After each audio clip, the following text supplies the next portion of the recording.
Pope's Journey in Africa, a call to renew our hearts.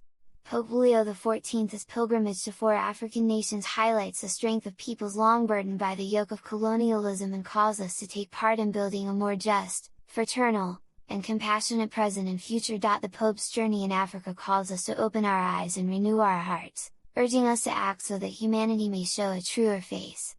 These days, thousands of people wait for and accompany the Holy Father, gathering along dusty red earth roads and city streets. Often, behind the barriers, there are homes with tin roofs and buildings that are worn and fragile, yet people's eyes are filled with joy, and smiles appear as soon as a glance meets a greeting. Many wait for hours just to catch sight of the Pope's car or the convoy that accompanies him, hoping for a photo or a lasting memory. They sing, dance, wave flags and branches, and raise their hands high.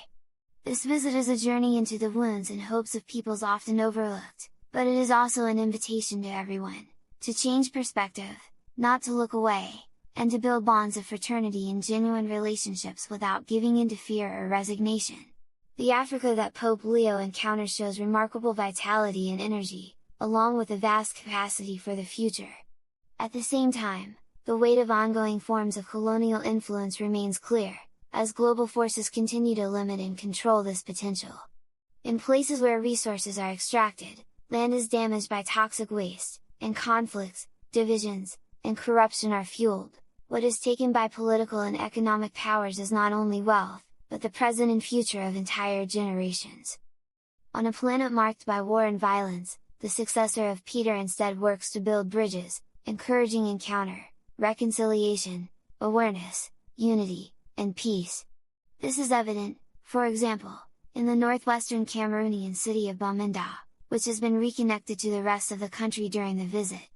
Due to violence linked to the separatist crisis, causing thousands of displaced people and many deaths, roads had largely disappeared, and the airport had been unusable for 8 years. The Pope's arrival has helped restart not only physical reconstruction, but also a renewal of hope.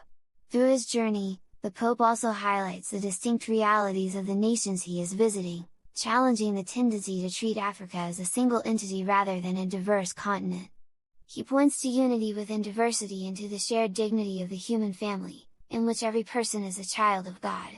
He shows the richness of the Church's many voices, called to share the message of the Gospel, which, when lived, fosters creativity and helps build societies that are more just, fraternal, and supportive.